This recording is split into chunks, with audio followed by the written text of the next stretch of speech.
নমস্কার, আমোদরিয়া নিউজে আপনাদের সকলকে স্বাগত। আমি আবৃত্তি হাজির হলাম বেশ কিছু গুরুত্বপূর্ণ খবর নিয়ে। লোহার কাঠামো ভেঙে জখম ৮।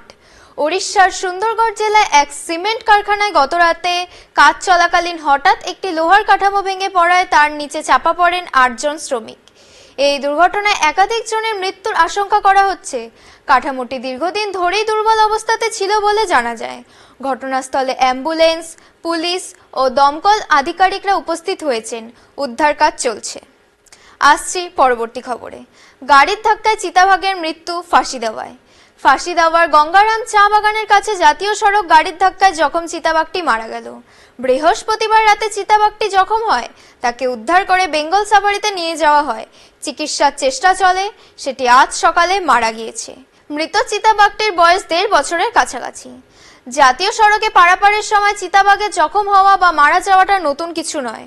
কয়েক মাস আগে কমলা চা বাগান এলাকার গাড়ির ধাক্কায় মৃত্যু হয়েছে একটি চিতাবাঘের। গত ডিসেম্বরে আরেকটি চিতাবাঘ গাড়ির ধাক্কায় মারা যায়। এই মুহূর্তের শেষ খবর।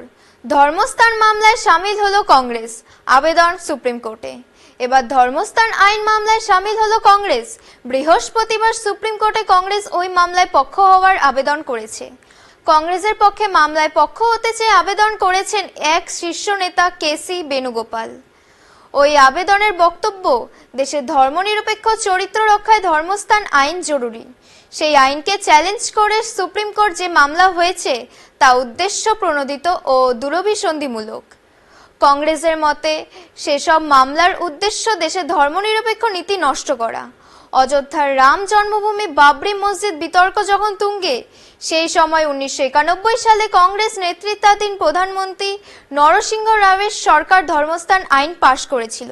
সেই আইনে বলা হয়েছে ১৯৪৭ সালে ১৫ই আগস্ট ভারতের স্বাধীনতা লাভের দিন দেশের ধর্মস্থান ও উপাসনালয়গুলোর অবস্থা যেমন ছিল তেমনই থাকবে, কারো চরিত্র বদল করা যাবে না।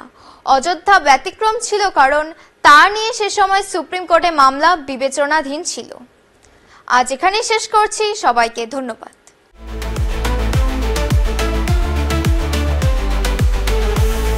Amudoria News, Voice of the Marginal.